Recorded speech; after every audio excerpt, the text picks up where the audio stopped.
កម្មវិធីពួកគាត់សិតតែជាតន្ត្រីកទាំងអស់ហើយរាប់អានស្គាល់គ្នាចាយូរឆ្នាំហើយមិនចាំឲ្យស្តុបចានិយាយរួមទៅដើម្បីជាកិច្ចចាប់ផ្ដើមនេះបងស្រីតុក៏សុំទោសដល់បងប្អូនទាំង4នាក់ដែលបងបានបោចសក់បងអូនមិញហ្នឹងយ៉ាងចាស់ដៃហើយយ៉ាងឆ្ងាញ់ដៃសម្រាប់បងហើយពេលបងបោចសក់មិញអូនមានខឹងបងទេអត់ទេបងអត់តាមពិតទៅមកពីបងគិតថាបងប្អូនទាំង4នាក់ហ្នឹងគឺបងស្គាល់យូរហើយតាំងពីនៅសក់មិនទាន់ធំអញ្ចឹងបាទដល់ពេលយូរទៅវាជាកូនឡើងខ្លាំងសក់ធំអញ្ចឹងស្រាប់ហ៎ចាបាទឡើងបើយើងទុកច្រើនណាបងទុកយូរចាចាបាទតែអញ្ចឹងសុំសួរបន្តិចថាមូលហេតុអីបានជាអ្នកទាំង4សម្រាប់ចិត្តថាទុកសក់ធំបែបនេះបាទឥឡូវចាប់ផ្ដើមពីអូនខាងនេះមុនចាឈ្មោះអីគេឈ្មោះអីអូនខ្ញុំឈ្មោះលីរតនាអូរតនាគាត់យល់ឃើញយ៉ាងម៉េចគិតថាយ៉ាងម៉េចបានជាសម្រាប់ចិត្តថាទុកសក់ធំអញ្ចឹងឬមួយក៏ខ្ជិលកាត់ហ្នឹងហើយឬខ្ជិលកាត់ខ្ជិលកាត់ក៏បានដែរបងឬមួយក៏អត់លុយកាត់រួមគ្នាផ្គប់ផ្សំបងចាមានអីគេខ្លះមើលទី1ខ្ជិលកាត់អីទៀតទី2ចង់ប្លែកស្ទាយប្លែកព្រោះយើងជាតន្ត្រីករម្នាក់ចាមួយទៀតចង់ប្លែកហិចម្យ៉ាងឲ្យបានគេឆាប់ស្គាល់ប្លែកឆាប់ស្គាល់ចាឲ្យគេចាប់អារម្មណ៍យើងណាចានិយាយរួមអូនហៅក្រៅអូនត្រេនបាទឈ្មោះក្រៅត្រេនចាអូនដែលពេលដែលទុកសក់ធំអញ្ចឹងទុកពុកមាត់អញ្ចឹងហើយដែលឆ្លុះកញ្ចក់មើលខ្លួនឯងដល់ពេលអូនទុកអញ្ចឹងមុខដូចប្រពែអញ្ចឹងអូនតែខ្ញុំមើលទៅខុសពីបងវិញខ្ញុំមើលទៅឃើញខ្លួនឯងថាម៉េចឃើញដូចស្អាតដែរបងចាយ៉ាងដែរស្អាតរបៀបប្រើអត់ទេពេលបើសិនយើងទៅក្រៅប្រទេសណាឃើញភាគច្រើនគេមិនមែនជាអ្នកជាតន្ត្រីក៏ប៉ុន្តែក៏គេប្រើម៉ូតសក់នេះដែរបើតាមនេះខ្ញុំគិតណាហើយឃើញធ្លាប់ឃើញផ្ទាល់មែនទេឈ្មោះអីគេនោះឈ្មោះអីកាលីតូចាមែនទេលោកប៉ានេះម្ដងបាទទេម៉ូតសក់នេះនិយមបំផុតខាងជើងនេសាទចានេសាទបកងកពឹសនោះចូលចិត្តណាទៅលក់ទៅបានមកមកតោបាច់អស់ម៉ងអស់អីទេណាចាមិនបាច់ទេចាំមានចម្រោមមានកីឡាករមួយនោះហ៎កាលីតូចឹងដែរកាលីតូខាងកីឡាការខាង Smackdown ចាសក់គាត់អញ្ចឹងសក់គាត់ម៉ូតអញ្ចឹងកាលីតូគាត់ឈ្មោះអីកាលីតូវាជីស្គាល់ហ៎ស្គាល់ចាបាទគេស្លៀកខោស្រៀងខ្ញុំនោះហើយជាចំពោះគេវាយស្លៀកខោយ៉ាងអញ្ចឹងណាបាទពេលគេវាយស្មាច់ដោនហ្នឹងបាទគឺស្លៀកអញ្ចឹងចាហើយ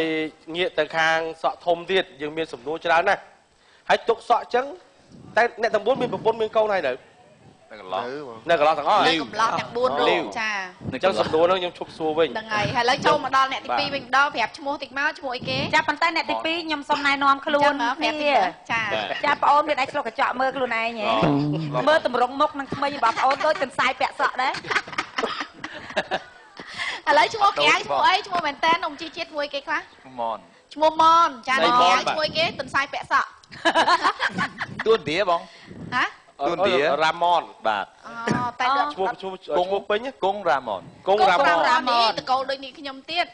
រ៉ាម៉ុនទួនឌីដែរទួនឌីចាហ្នឹងកាយជំនាន់ទួហ្នឹងម៉ាក់ខ្ញុំដាក់ឈ្មោះហ្នឹងអូគាត់ឆ្លាញ់ទួហ្នឹងចាទួហ្នឹងណាប៉ាគាត់ដាក់ឲ្យហ្មងឬក៏បងស្រីខ្ញុំបងស្រីអ្នកដាក់ឲ្យទេណាតែម៉ាក់ប្រសិនបើថាកើតជំនាន់ហ្នឹងឃើញរ៉ាម៉ុនហើយកូនទៅដល់ឥឡូវវាចេញសក់អញ្ចឹងរ៉ាម៉ុនប្រកាន់ជាគុណរ៉ាម៉ុននេះសិនដួលលើខ្លួនអញ្ចឹងមុខស្រួចខ្លាំងឥឡូវបន្តមកខាងលោកជីវ័ននេះវិញបាទថាសក់របស់គាត់នេះដែលប្រើជាពេលប្រមាណដើម្បីចេញពីផ្ទះម្ដងឧទាហរណ៍ថាដូចកក់សក់អីចឹងចំណាយពេលប្រមាណដែរបាទអាចចេញពីផ្ទះរួចមើលទៅបាទហើយមើលណាចាក់ទឹកប្រមាណផ្តិលមិនដល់សាច់ក្បាលសួរគាត់ចឹងផងប្រើសាប៊ូម្ដងប្រមាណដបបានជ្រាបដល់សក់គឺកន្លែងបាទខ្ញុំកក់សក់ម្ដងខ្ញុំទៅពីចោលខ្ញុំអត់កក់ខ្លួនឯងខ្ញុំទៅកន្លែងកក់តែពេលកក់នោះយ៉ាងតិចគ្រាន់អីកន្លងម៉ោងតែដល់ពេលយើងសក់ធំចឹងយើងធ្លាប់ទៅសម្ដែងទៅអីគេយើងទៅសម្ដែងអីហ៎chơi mong chó nè thôi ban ấy cái khác càng cái khác từng ông đi ai bẹp thì máu sầm đấy chia tua việc tua chớt chuột vậy đôi chỉ điện lụp 300 ròng này đây ta đôi con đây bẹp xây mới tiết đấy mới này đa tua là việc chuột nó là việc mà nước ba thông luôn tôi chuột chứ á mơ này đa tua mà mơ nhưng mà đọc sinh thơ tua mày vậy nhà mày tên á ôi ôi bà cho người ta cam mà phong luôn mấy chơi chỉ đặt răng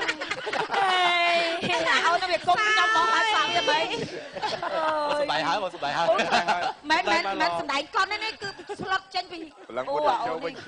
nè xong tôi nè sự chia đôi trong sụp đại đây ta sụp đại cái trẻ trong quay bảy giờ rồi nè sòng sái nè ôi bạn ấy 7 giờ tiền rồi cái gì anh chị muốn mua bật bạc cắt mua ai đây mua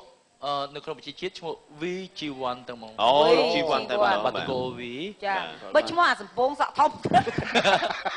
គាត់សម្ដែងរឿងអីគេខ្លះដែរកន្លងមក រឿងច្រើនណាស់បង